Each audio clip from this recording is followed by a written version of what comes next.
What's up? It's your boy, Basement Chair. I don't know if you remember. It's been it's been about 20 years, but here we are. SummerSlam is this weekend, and I have returned from wandering the earth, searching for my smile. I was lost. I'm still lost, but I come bearing gifts. My unwanted opinion and predictions on the current SummerSlam card. So please hold all questions until the end of the video, or don't, I'm not your dad. Use the comment section. Let's go. Starting with Fatal Influence versus Paige and the Bella Twins. I don't know about you guys, but I'm kind of over Paige being with the Bellas at this point. Honestly, the best thing that could come out of this match is Paige joining up with Fatal Influence as sort of a mentor. I don't think the last of the Divas era should defeat the new blood that is Fatal Influence. So I'm going to give this to Fatal Influence. It seems pretty easy. Next up, we have Finn Balor versus Sami Zayn. Sami wants his title back. Finn earned his way into this match to become the number one contender to the winner of Cody versus Punk. More on that later. We'll talk about that soon. But these two are going to it's going to be a good match. It's going to be one of those, wow, what a legend. These guys put the championship on him right now. Fight forever, etc. But I think the right move here is Sami advances. Let him get that rematch out of his system. And then figure out where he goes from there. I really hope that Kevin Owens comes back because I want Kevin Owens to beat the shit out of CM Punk. That's really all I want. I want the two of them to just stomp all over CM Punk like it was a Dave Chappelle sketch. What happens for Finn after this? I don't know. Uh, why not put together a babyface Judgment Day on SmackDown? Get our priest, our truth, our priest. Get our priest and Damian Truth and Rhea Ripley together. It's six-man tag man time. Six-man tag man. Six tag man. Me, Jay, and Jacob representing the Bloodline versus Royce Keys, LA Knight, yeah, and Solo Sikoa. At first, I wasn't sure who to pick here, but after some deep thought, I decided to give it to Jimmy J. Jacob, Triple J. I just don't trust Solo. He could be a deep cover, for all I know. People seem to like him as a babyface, but I don't see the good guys winning this one. And for me, the good guys are LA Knight and company. Personally, I don't even see Jimmy J. Jacob as the bad guys here. I guess we're meant to. It's a little confusing. Honestly, I've missed a couple of episodes of Raw and SmackDown, so that might be part of it. Jimmy J. Jacob. All right, United States Championship. Trick Williams versus Baron Corbin. Let's talk about it. I can't believe they brought Baron Corbin back. But it could have been they got him on one of those restructured deals. So he's probably making more money than he would have on the independents, but less money than he was making before. Nonetheless, he's back. Still bald. Not as bald as Rich Torres, mind you, but bald enough. This time, he's got a United States title match that he's got to win. And that Trick is getting whooped. So hard he gets whooped that he is reverted back to bum-ass Corbin. Penta versus Gable has an opportunity to burn the house down. It's in Gable's hometown. Penta's just been a great Intercontinental Champion, defending his championship constantly. More so than Liv Morgan, of course, but that's anyone, actually. We'll talk about her later.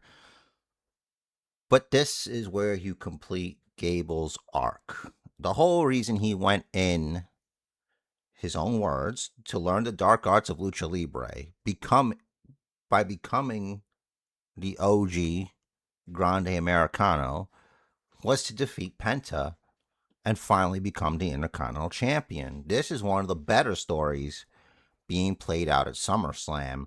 If you haven't seen the Grande Americano mask versus mask match, you got to be out of your mind. I say go out there after this video, look it up on YouTube. There's probably videos where they even have the build up to it. and the culmination of it. It's just, this is perfect. Have Gable win it in front of his whole family. They'll leave this match as friends. There'll be a handshake. It's gonna be great. Chad Gable all the way. Speak of the She-Devil. Liv Morgan takes on Io Sky, who some say is the best in the world. On paper, I'm going with Io Sky right away because she's beat Liv before to become Queen of the Ring, and she's just better in the ring. You know, Liv, over 100 days, not a single title defense. The only matches she won were the qualifiers to get into the tournament itself. One of which was a triple threat match, so she stole that one. She got all the help from her buddies. I think this needs to play into the fact that Danhausen has cursed the Judgment Day. Io Sky gets the gold. Next up, we have a ladder match for the Interim WWE Women's Championship. Let me start by saying I actually like the idea of an Interim Championship. We can skip the Rhea comes back and the title I never lost nonsense and just have a clean match between the two when Rhea Ripley eventually returns. So let's go through the participants here. You got Charlotte Flair, who was many times women's champion, a reliable, skilled performer, and I heard she's a queen. Did you know that? I didn't know that. Jade Cargill, a powerhouse, former champion in her own right. She's got B-Fab and Mi Chin. Anything goes here. So look for them to make an appearance. I think this is her first ladder match, but that doesn't automatically disqualify her. There's a first time for everything. Tiffany Stratton's the current United States champion. She used to be the champion of the big champion, this belt. And she's got like a strange friendship with another competitor in this match, Chelsea Green. And Chelsea Green is the one who I think should win the whole damn thing. Hear me out. So Charlotte and Jade are beefing. Jade took Alexa out, so these two are going to be focused on each other the whole time. Tiffany Stratton, look, we've seen it already. She's won big matches. She doesn't need 2 titles. I mean, she's barely the United States champion as it is. You might be thinking, oh, you're missing someone. Well, as of this recording, we don't know if it's Julia or Lash Legend, so I'm going to take a shot in the dark, and I'm going to say it's Lash Legend. She'll be a, big menacing presence, taking people out. Chelsea steals it. Let her skate by as champion until the real champion shows up, and then we could deal with it then.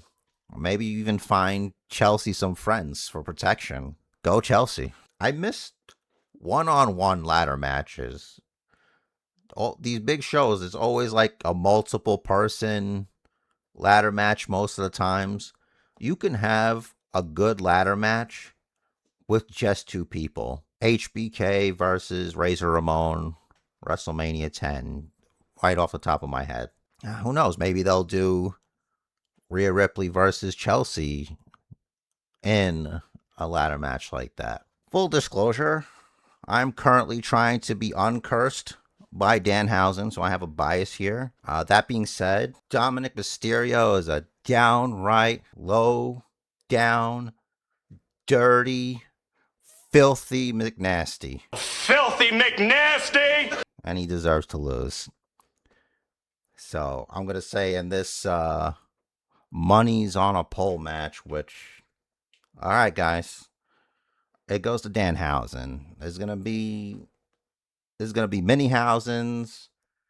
There's going to be JD McDonough. There's going to be, what's that guy, that Ryan Garcia? Maybe he'll show up. Joe Hendry. You might even have Logan Paul. You might even have Theory in there. I don't know.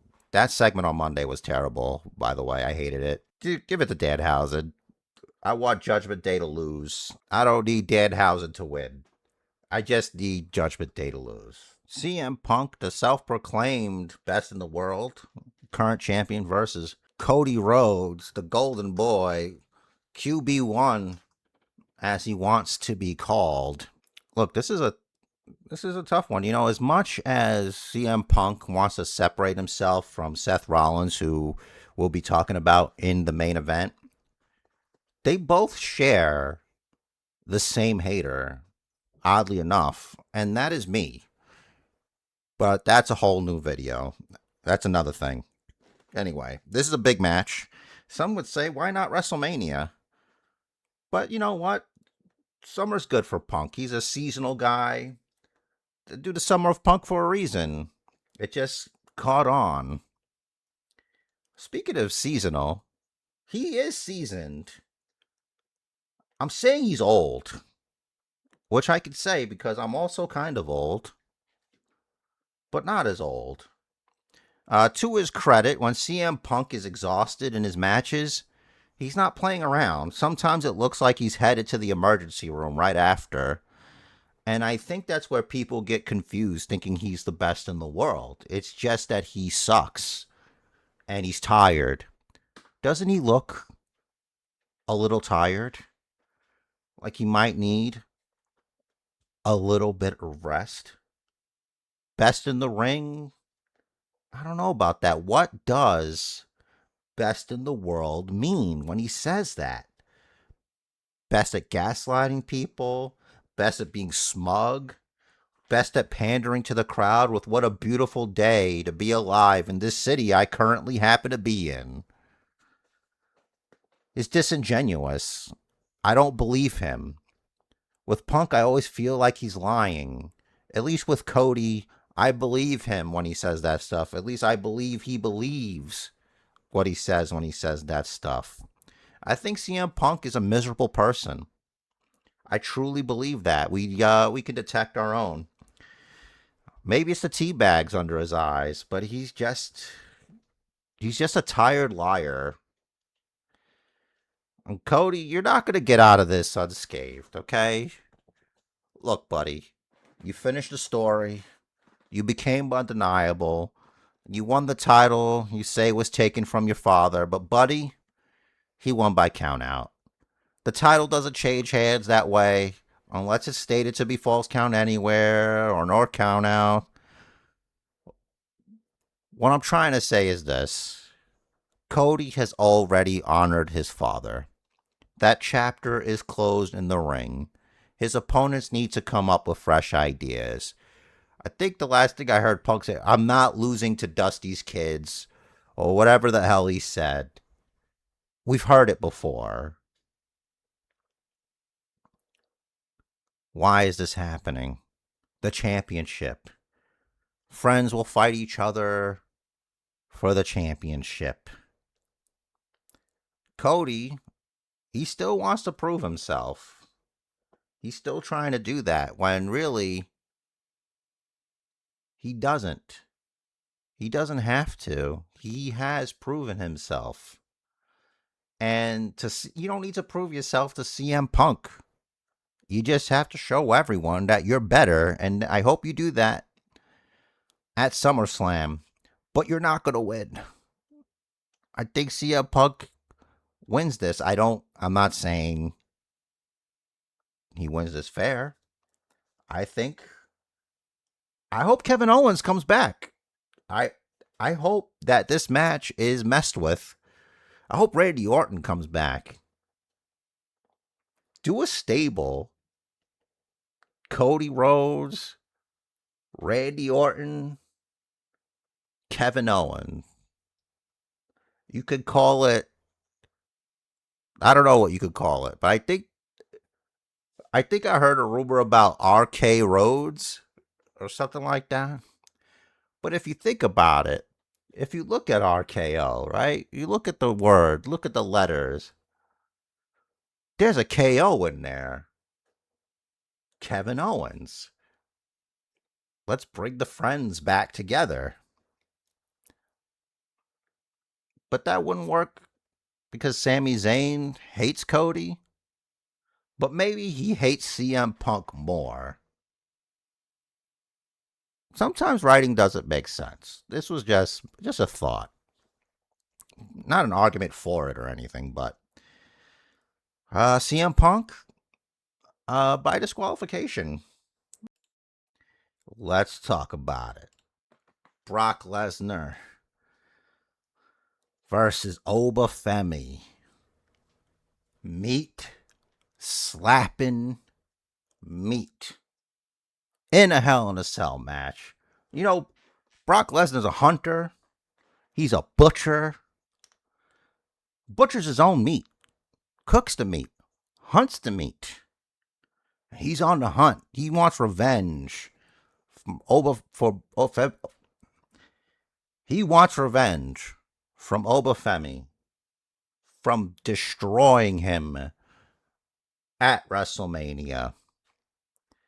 Now, this match I would be more excited about if I didn't have Triple H just ruining it for me in an interview, basically admitting, and we all know what goes on, but I don't need you to tell me this ahead of their Hell in a Cell match at SummerSlam, where Femi said he's going to kill Brock Lesnar.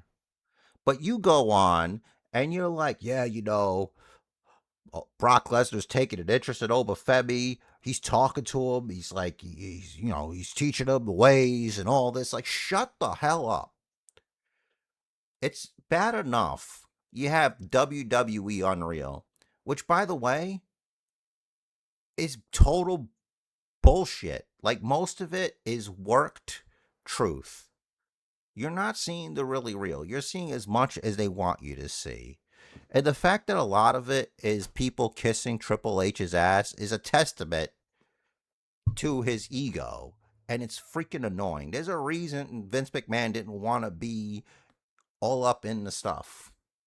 And he's just doing the opposite. This guy thinks he's Dana White or something. But I'm getting away from that. This is going to be great. They're going to destroy each other, I hope. And because the Hell in a Cell match, they should give some time to this, so it's not going to be a quick, squash type of situation. Hopefully we see Brock Lesnar get creative. I want to see Oba get creative. What else can he do? This is what's going to happen in this match. I give it to Femi. Let's let it end here. And we'll see what Brock Lesnar does after this. If anything, he might retire, and that's up to him. Finally, The Rock. Roman Reigns. Roman Reigns versus Seth Rollins. We already know whose corner I'm in here. Roman Reigns all the way. I want this one-on-one. No bloodline interference. No bullshit. Roman Reigns beats Seth Rollins once and for all. 1, 2, 3. No disqualification bullshit. None of that. One-on-one. It ends here. That's it. That's the bottom line. I'm sick of Seth Rollins.